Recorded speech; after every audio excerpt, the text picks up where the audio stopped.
As part of our ongoing collaboration with the Central Square Foundation, we are excited to bring to you the second part of this series, where we will speak to experts in the field of EdTech to understand how access to educational technology can transform overall learning in the classroom and at home. In order to ensure learning outcomes for all children are met, CSF has been working towards system-led reforms to ensure quality access to school education to children across India. The episode will be out this Saturday, the 21st September. The conversation will be available on our website, indianexpress.com, and everywhere you get your podcasts. Make sure you listen. To listen to the first episode, check out the link provided in the description. Now, on with the show. Hi, I'm Shashank Bhargava, and you're listening to Three Things, the Indian Express news show.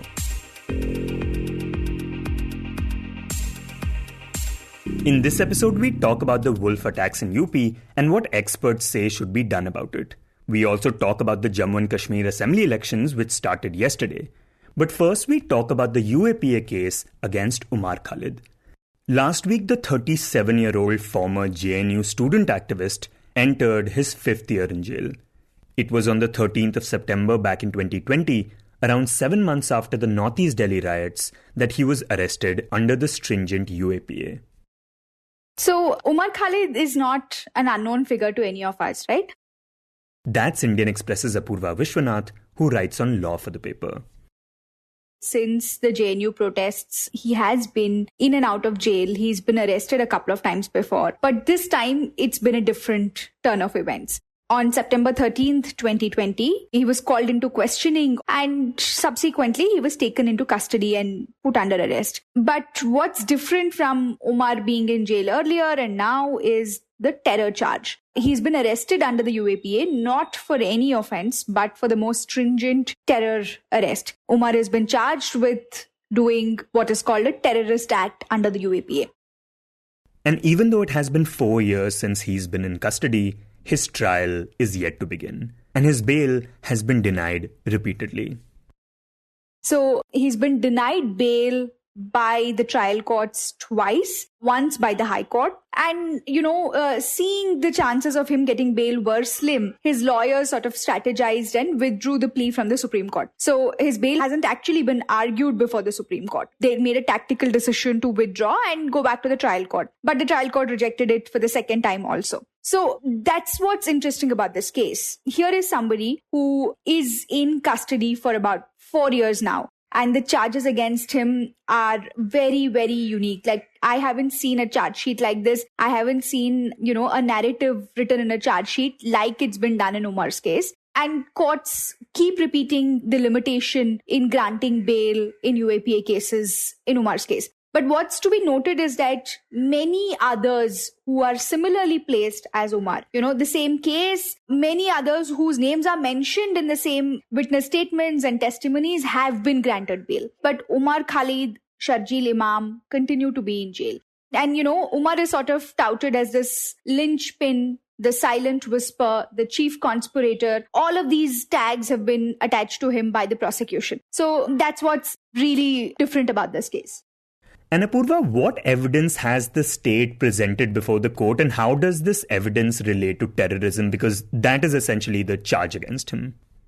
So to get a sense of Umar's case, we have to recall what happened in 2020. In fact, the end of 2019, which later then spilled over to 2020 as well. This was when you saw widespread protests across the country against the Citizenship Amendment Bill. Now it's an act. So there were protests across North India, especially in Uttar Pradesh, in Lucknow, in Delhi as well. And then it sort of culminated into the Northeast Delhi riots. This was around the time when then US President Donald Trump was visiting India, and there were protests happening in Northeast Delhi. So the key charge is that Umar Khalid and a bunch of others conspired to have this riots, basically, in which many people lost their lives. But the conspiracy that the prosecution alleges is like, a months-long conspiracy that they try to strike fear and terror in the people by organizing these riots. So this is a single thread of the charges against Umar Khalid, the entirety of charges against Umar Khalid. Right, and how does the police sort of come to that conclusion that this is in fact what Umar Khalid was doing?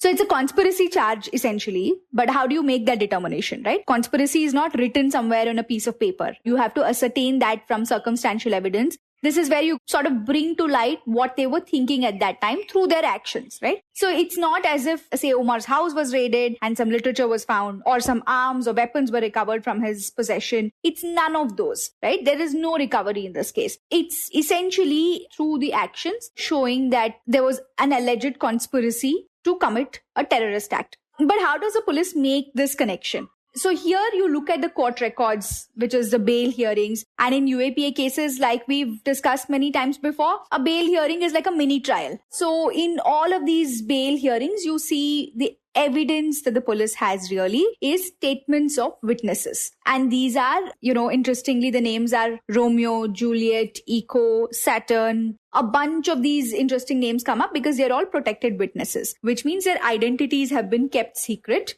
And they come and testify. So if you read all those statements, right, the sort of the common thread that emerges is these people at various points might have met Umar Khalid. And then they say that in our presence, Umar Khalid talked about holding a chakka jam. In our presence, Umar Khalid met so-and-so. In our presence, Umar Khalid said things like spilling blood or made provocative speeches. In fact, one statement says things like Umar allegedly saying, Andolan khoon mangta hai. And these are so-called secret meetings. So these are essentially the bunch of statements that exist.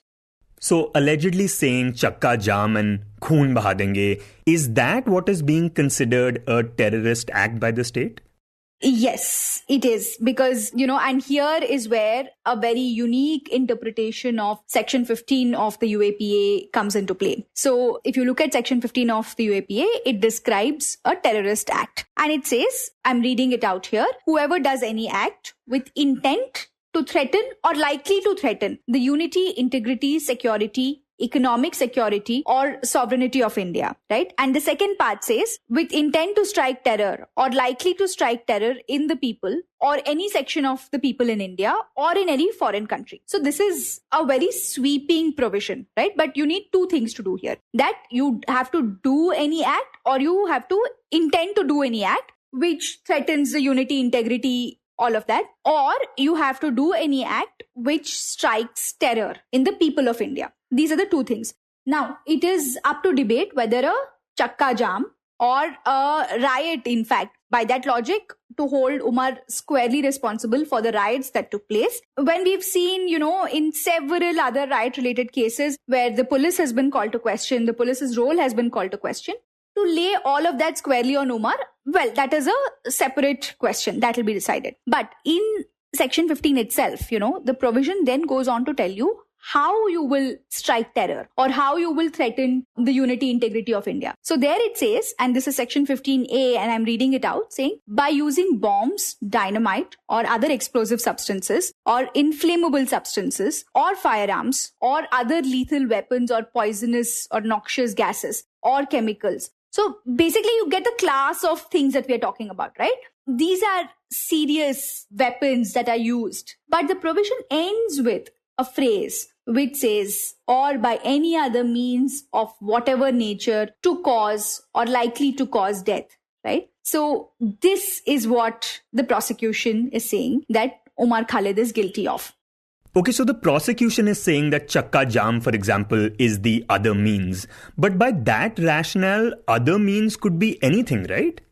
Yes. Other means can basically mean anything. But in legal interpretation, as we understand it always, is that when you're talking about a certain class, this so-called inclusive term that is used, right, by any other means, that also has to include something of that is what is already being described. So let's say we're talking about pen, paper, and stapler. You cannot then bring in a bomb when you say, by any other means. A plain reading would tell you that by any other means is basically there because you can't have an exhaustive list of all the lethal weapons that are used. There could be something that the law might have not envisaged. But we are clearly talking about lethal weapons because every item in this list talks about, it says whether biological, radioactive, nuclear, or otherwise. So this has to be of a hazardous nature, a lethal weapon. But the prosecution case sort of rests on this interpretation of by any other means. And they say that planning for a chakka jam, especially in mixed neighborhoods in Delhi, and there is one statement by a witness where the witness is saying this is not just any ordinary chakka jam. They thought they will stop all essential supplies, including milk supply and all of that. And this would strike terror in the people of India. So that's how Umar is allegedly guilty of committing a terrorist act. So this is what the court will essentially have to resolve in order to grant bail to Umar Khalid. Okay, so when we are talking about the interpretation of other means, it seems logical that it should be consistent with these other lethal weapons that are mentioned. But can't the court see that while deciding whether or not to give bail to Umar Khalid?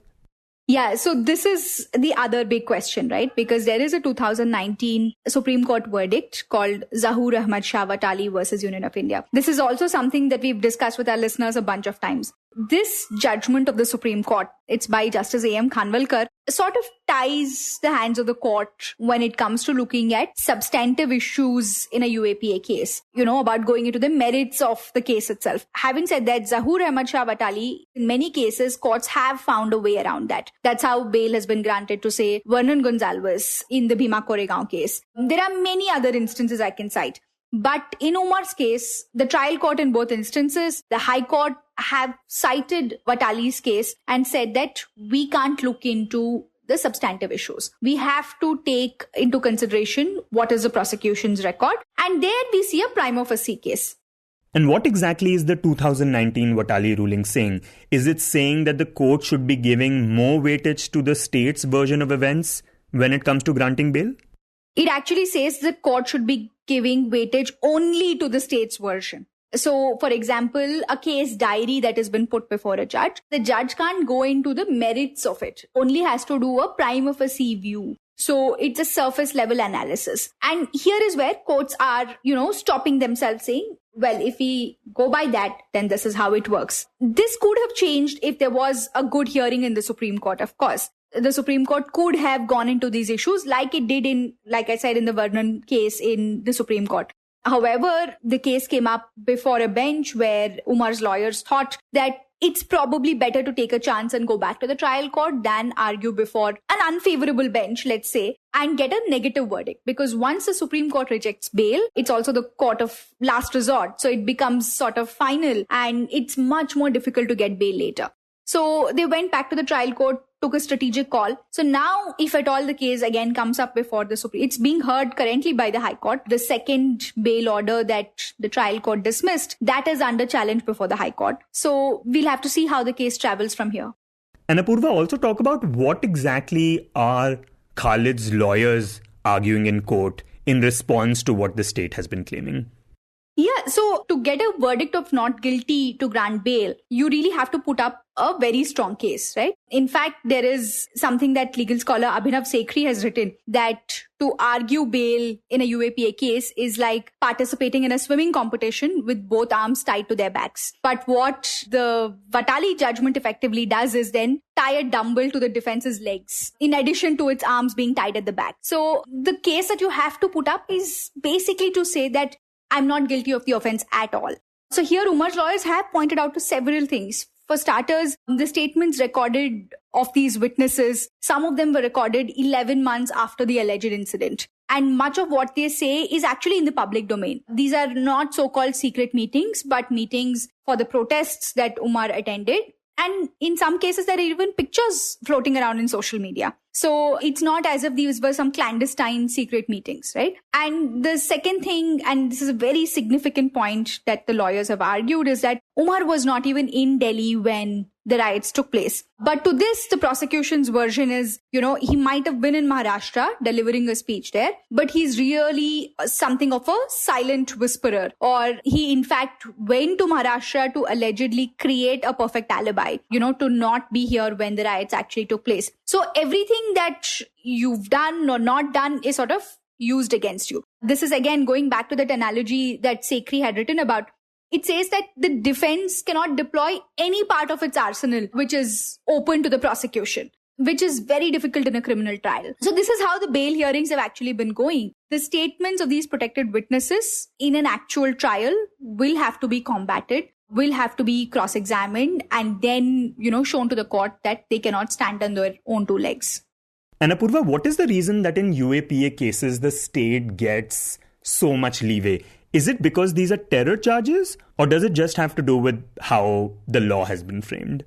So any jurisprudence when it comes to UAPA has this stringent language because of how the UAPA itself is worded, right? The bail provision, again, something that we've discussed many times, Section 45D, starts with a negative connotation. It says that no courts are supposed to grant bail. And then it sort of says as an exception that it can only be granted when the accused is able to prima facie show the court that he's not guilty of the offense. How do you show that you're not guilty of the offense before a trial has taken place? You have to get a not guilty verdict in order to get bail. And then the trial happens. So because of how, this bail provision is worded and structured, and courts have subsequently interpreted it that strongly, it has become very, very difficult to get bail in a UAPA case. And Umar's case is a textbook example of that. Also, Apurva, it seems that the UAPA has been envisioned in a way that it will only be used to clamp down on terrorists. But it seems like it does not account for the fact that it could be used by the state, for example, to suppress those stirring dissent. Yeah, so anti-terror laws, not just in India, across the world, do tend to have this overarching position they take, right? And for good reason. These are very serious issues and the law has to deal with it accordingly. But the checks and balances that are envisaged is really the judiciary. So suppose a person is falsely accused. Suppose a person claims to be falsely accused. The resort is the courts, which is why at the heart of this case is who determines what is a terrorist act and, how do we come to that conclusion? That's something that the courts will have to decide.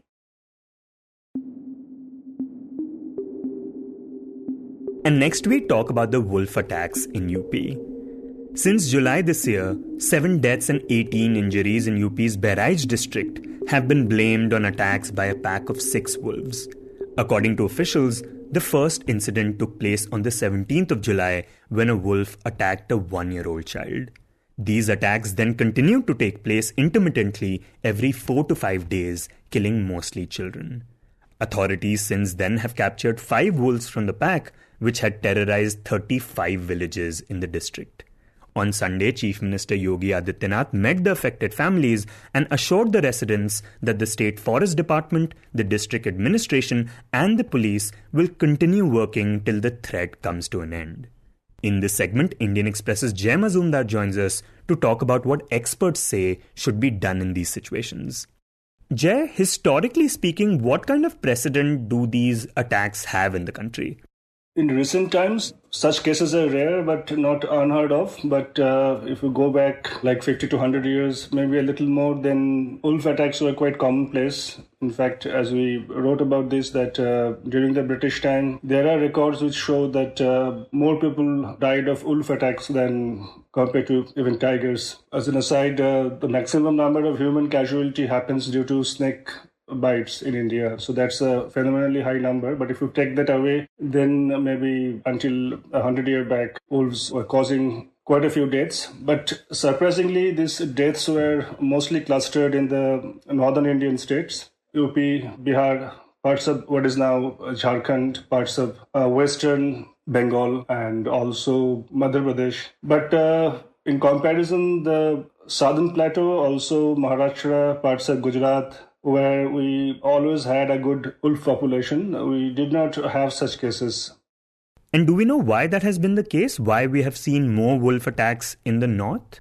So it has been speculated that because this kind of attacks are not normal and they happen only when there is a artificially fueled conflict. There is a interspecies competition for resources, basically food and space. So these attacks happen, and in the northern states, hunting is more prevalent historically. And when people go out and prey on wolves, natural food base, natural prey, so that creates an unnatural competition. And also a lot of area where agriculture has encroached into wolf territory. Thankfully, wolves don't occur in deep forest, so the hunt for timber is not harming wolf as such, like it has other species like forest-dwelling species like tigers, etc. But because wolves prefer grassland, sometimes ravine-like territory, so there, as agriculture progresses and this kind of wild areas are converted to cropland, then there is a pressure on land as well. And the poverty is also quite stark in these northern states compared to the southern region. So all this taken together, we have seen a historic trend, which is a diminishing trend naturally, but it's been observed in the northern states. And just since wolf attacks were much more common a century ago, what action have the authorities taken then to tackle this problem? So it's a little sad because in the iconography of the West, in the Europeans who were here, for them, wolf is usually the big bad wolf. So they were quite prompt to identify wolves as a vermin, and bounty hunting was the first trigger-happy solution. So by some accounts, they say that in a span of a few decades, about 1 lakh wolves were taken out. These figures are not entirely reliable because it became so popular and so easy, and because most people, the Britishers and also the government officials, they could not tell from a wolf and a jackal. So many villagers killed jackals and also claimed bounty. So it may not be 1 lakh, but certainly a very high number of wolves were killed during around the turn of the century. And Jay, you mentioned the possible reasons for this, humans and wolves competing for similar resources, for instance. But there is a popular notion that people have that wolves or even leopards and tigers, for example, that once these animals eat humans, they can't go back. People say, oh, now they've tasted human blood. Could you tell us what experts have to say regarding this? Yeah, this is a very popular notion that once a wild animal like tiger or leopard or wolf, they taste human blood, then they stick to it. There is no evidence to that it tastes particularly attractive to those species. But one thing is quite intuitive, that it's much easier to hunt down bipeds. So we can't run, we can't bite, we can't claw. So even if some wild animal kill people accidentally and then get used to the idea, this could create a change in habit, create a chain reaction. But as I said before, those will be extremely rare cases. In some cases, we have seen that if an animal is injured and if it's old, so it can't really take on wild prey. So for that kind of an animal, it may be a way out, easy way out to prey on people, but those cases are rare. And in the last 3 decades or 3 decades and a half, the cases which we were looking at, there is a very interesting trend which the researchers and wildlife biologists I'm sure they will spend more time on, that every time such attacks happened in the northern India, when we have seen a sustained spate of wolf attacks, they typically start around the month of March and they dissipate around the month of September. So biologically, in Indian wolf, they shift from milk to solid around the month of March. So, and that time, if the pack has to hunt, there is an added compulsion. And wild species grow quite fast. So by August, September, October, the calves, they're grown up and they go their own way, they separate. So the pressure again goes down. The pack is not compelled to hunt every week, so to say. So there is a strange overlap in each of these cases when attacks start around March and they dissipate around September, October. So that could be one trigger where there is added pressure on the packs to hunt in certain cases. But that doesn't necessarily mean that all wolf packs will go after people to feed their pups. But that could be a trigger in an unusual scenario. And Jay, in the recent past also, we've seen such incidents take place. Even in the winter of 1985-86, we saw a pack of 4 adult wolves kill 7 children in Madhya Pradesh. And right now we have a situation where authorities are searching for the 6th wolf in the UP case. What do experts say is the right way to deal with a situation like this where wolves have attacked humans? Yeah, I mean, these animals have to be taken away from the wild. They have to be removed. There is no other solution. But because these cases are not very common, they are becoming increasingly common across species. We see so many cases of conflict these days with leopards and sometimes with tigers. But be it wolf, be it a leopard or a tiger, if there is a habitual trend in a particular animal that keeps attacking people, it has to be removed. But because this is not so common, there is no set protocol, and that's the problem. So the trial and error is the usual way. Big teams of untrained and unfamiliar contingents, they just go on a rampage and try to pick up whatever they can find. So that is a process which probably removes a lot of animals which were not responsible for those attacks. And at the same time, they delay the removal of the actual animal responsible for those attacks, and that allows such attacks to continue. So a much more rational and pragmatic way which experts suggest is to identify first the species. Sometimes it is not so easy for commoners to tell from a wolf attack from a leopard attack. So first you have to identify the species, which is possible from a DNA analysis of saliva from the wound. That's the sure shot way. And then once the species is identified, then you have to narrow down to the particular individual or individuals. And that can be done with targeted baiting. And then such clinical approach is needed so that it happens fast and we don't end up catching too many animals unnecessarily.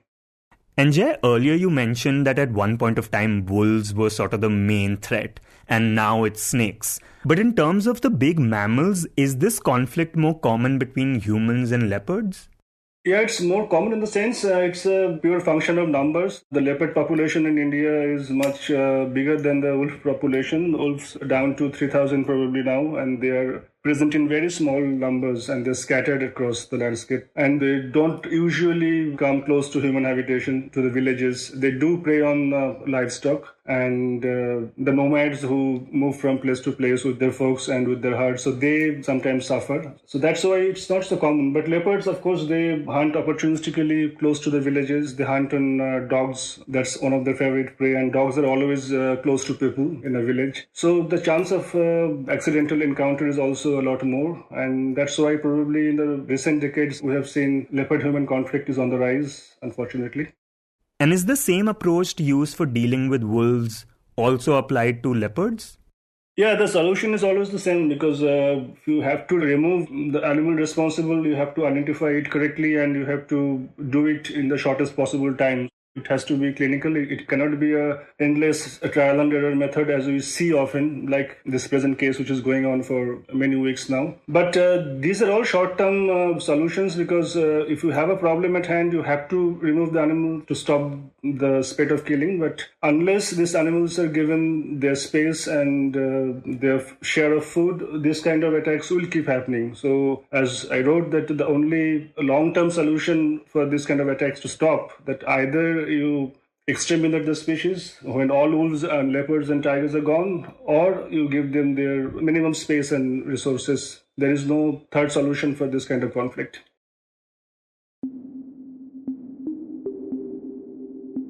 And in the end, we talk about the Jammu and Kashmir Assembly elections. In its first assembly elections in 10 years, and the first after the abrogation of Article 370 in 2019, Jammu and Kashmir turned out in large numbers to vote in the first phase yesterday. By 5 p.m., the polling figures stood at around 59%, with no major incidents of violence reported. In Kashmir, while the contest is poised between the mainstream regional parties of National Conference and the People's Democratic Party, in Jammu, the contest is down to the BJP and the Congress. In a previous episode, when we spoke to Indian Express's Naveed Iqbal, she told us about the significance of these polls. So the last assembly elections in J&K were held in 2014 and the PDP won the mandate in the Valley and BJP won the mandate in Jammu. So these two parties put together an alliance, and at the time it was said that this is a North Pole coming together with the South Pole kind of alliance. And some of those apprehensions turned true because midway through Mehbooba Mufti's term, BJP pulled its support to the government and the government fell. This is in June 2018. After that, there was governor's rule, and then in 2019, the centre enforced a complete clamped down on communication, on movement. Security was heightened. All the political leaders, the mainstream political leaders, were detained in their homes for months, and some of them, including three former chief ministers, detained under the Public Safety Act.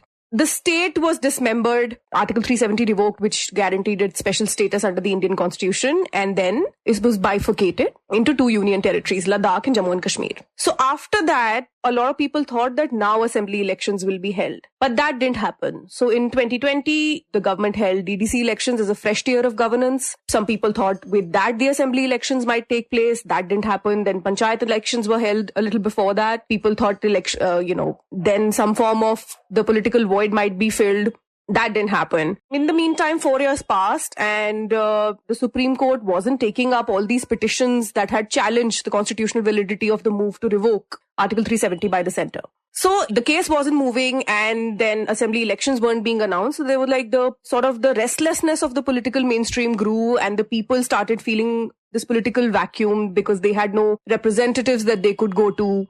And this is what the people tell us, that the bureaucracy became more and more distant from the people because there was no sort of that layer of accountability that comes with elected representatives. So in this light, these elections are hugely significant because they re-empower the J&K Assembly and give people representatives again. You were listening to Three Things by the Indian Express. Today's show was written and produced by me, Shashank Bhargava, and was edited and mixed by Suresh Pawar. If you like the show, then do subscribe to us wherever you get your podcasts. You can also recommend the show to someone you think will like it, share it with a friend or someone in your family. It's the best way for people to get to know about us. You can tweet us at Express Podcasts and write to us at podcasts@indianexpress.com.